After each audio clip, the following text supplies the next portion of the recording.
Assalamualaikum warahmatullahi wabarakatuh. Sampurasun. Tepang deui sareng simkuring pun pahmi pahroropi dina pangajaran basa Sunda anu lawungan dinten ayeuna baris medar materi ngeunaan diantara.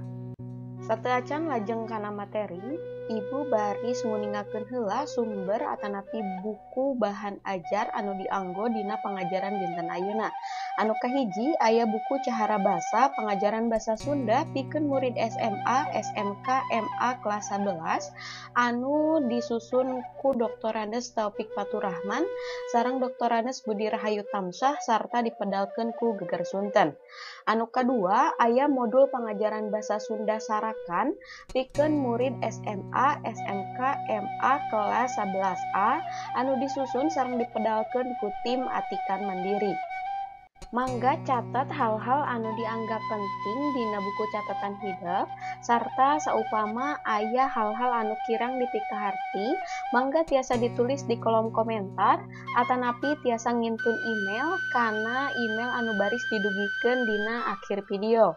Supados teu nyangkolong kana waktos, hayu urang kawitan wae pangajaran kanggo dinten ayeuna ngeunaan diantara tea. Biantara. Ayeuna urang sami-sami pedar heula wangunan tina biantara. Ari wangunan teh dina bahasa Indonesia mah sami sareng pengertian atanapi definisi. Tah kukituna anu disebut biantara teh nyaeta nyarita di hareupeun balarea. Eusina diluyukeun jeung kapentingan acarana, anu ngahadiran jeung anu ngadengekeunana sarta kalungguhan atawa jabatan anu biantarana. Saleresna hidep tos teu aneh deui atanapi hidep pasti tos wanoh kana biantara teh. Margi ari biantara teh dina bahasa Indonesia mah sami sareng pidato.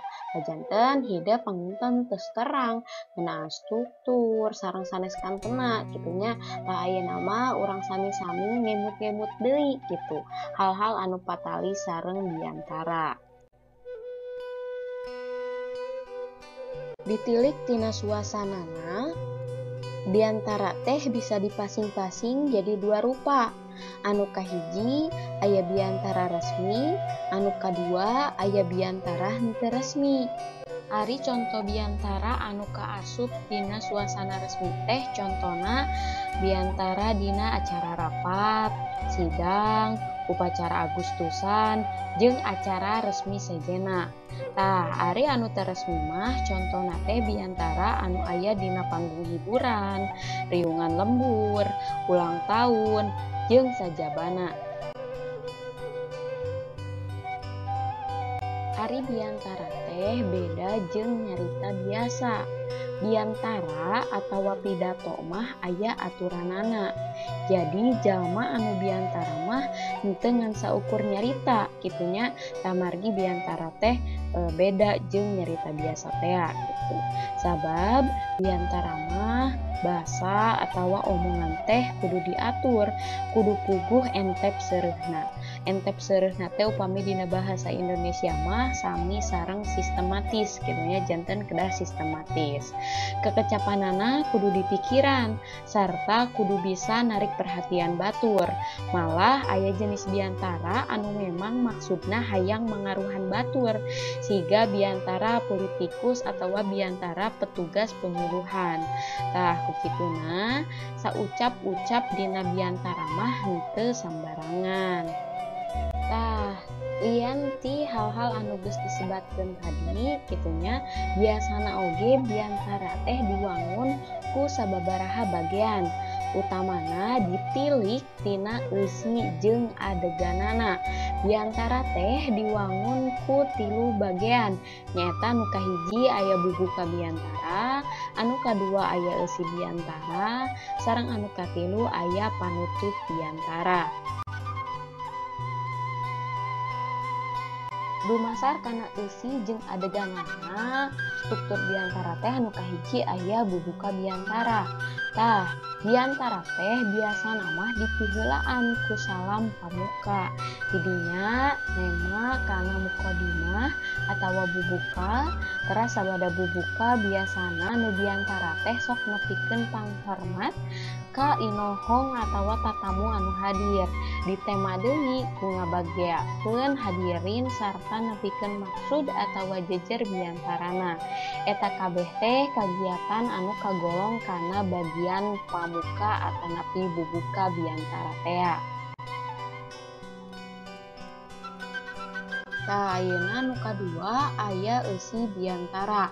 Dina bagian eusi nu biantara nepikeun naon-naon anu jadi pikiranna, gagasana, amanatna, atawa nepikeun hal-hal anu dianggap penting ka hadirin. Salila kitu teh dina sela-sela omonganana nu biantara teh sok tarapoho nanya, ngabageakeun atawa nalek hadirin minangka bagian tina komunikasi face to face atawa pahareup-hareup tea. Ngarah aya komunikasi antara nu biantara jeung audiens anu ngadangukeunana. Anu katilu aya panutup biantara. Dina panutupna sok aya sanduk-sanduk atawa hahampuraan bisi aya omongan anu kurang merenah. Didinya ditema ku doa atawa nepikeun harepan tuluy dipungkas we ku salam panutup gitunya.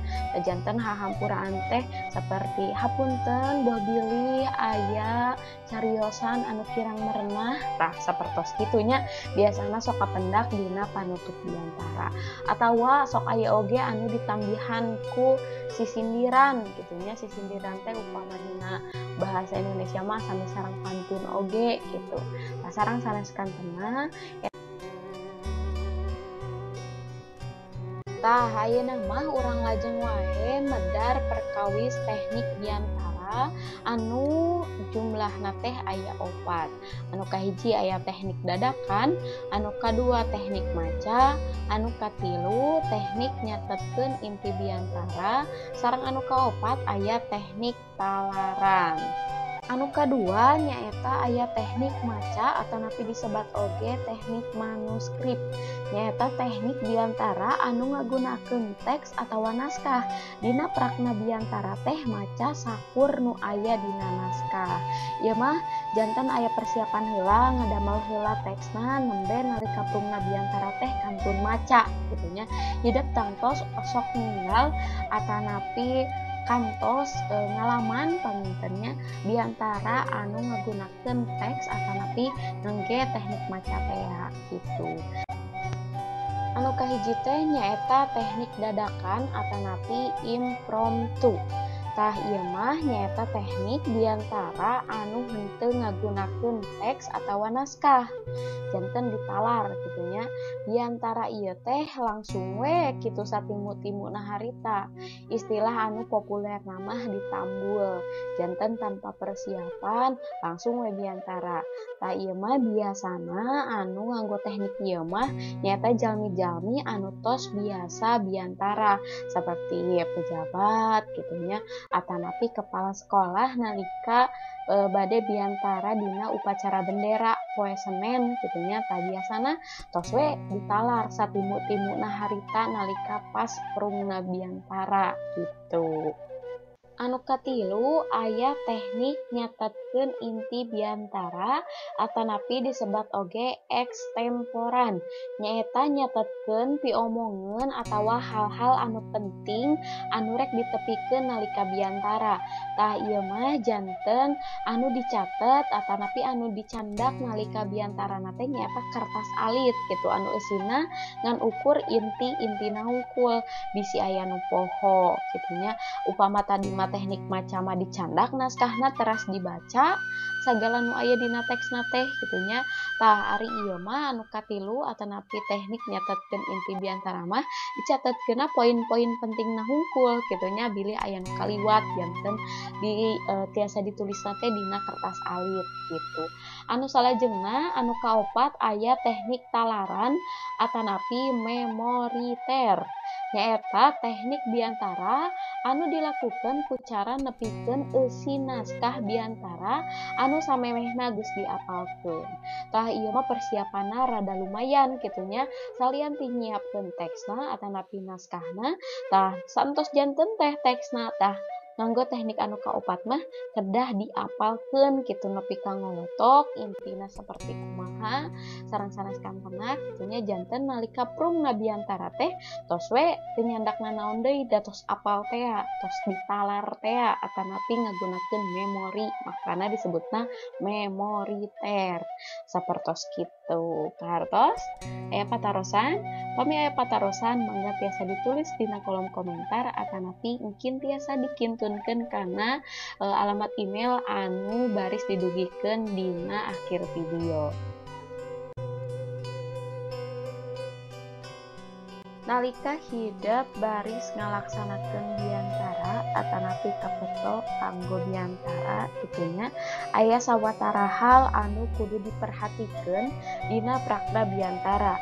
Di antarana anu kahiji aya sora, anu kadua aya lentong, anu katilu aya wirahma, anu kaopat aya nada, kalima aya paroman, sarta anu kagenep aya pasang peta. Tah ayeuna urang pedar hiji-hiji. Anu kahiji aya sora atanapi suara upama dina bahasa Indonesia mah.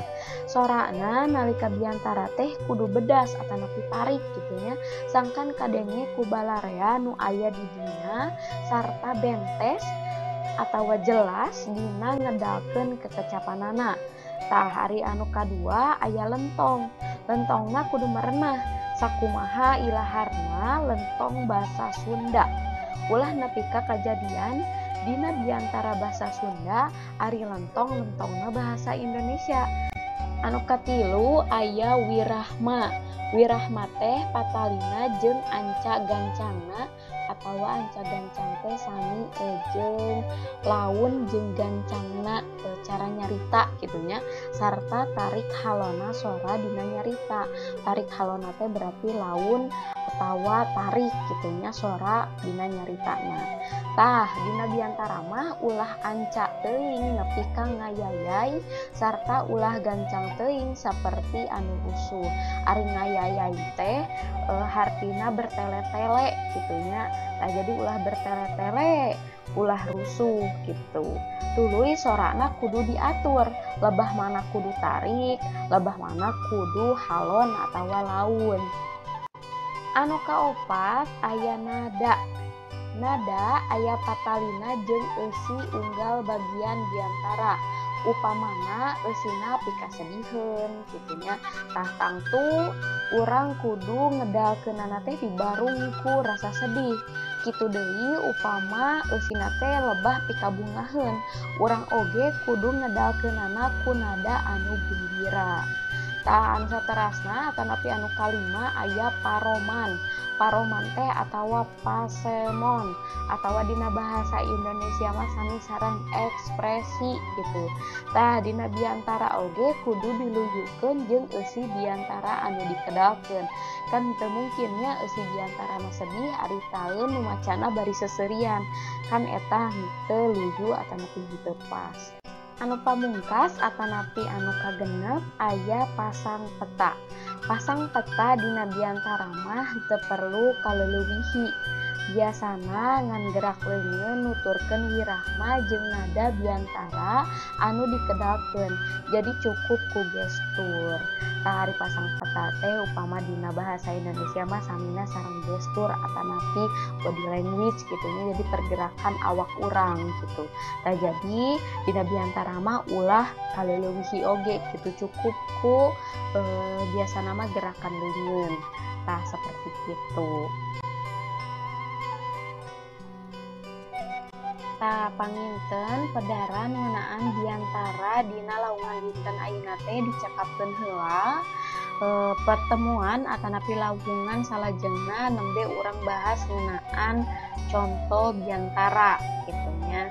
urang sami-sami diajar pilih ngeunaan contoh diantara tah ayeuna mah ibu mung medar saketik materi ngeunaan diantara sesana mah masih seueur keneh hidup masih tiasa milari sumber-sumber referensi anu sanesna nyata ayeuna mah gampang pisan milarina biasa ku cara maca dina internet buku sumber sareng sanes kantena ibu mah mung ngadugikeun sakedik pisan gitunya janten hidup tiasa milarian sumber anu langkung euyeuh deui kangge namihan ilmu pangaweruh hidup.